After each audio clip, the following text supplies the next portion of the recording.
ให้วิดีโอเหรอตายแล้ว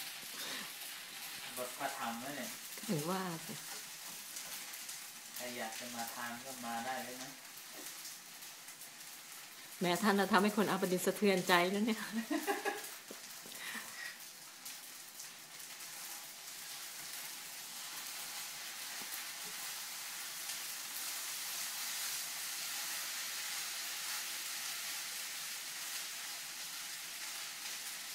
อะไรนะเนี่ย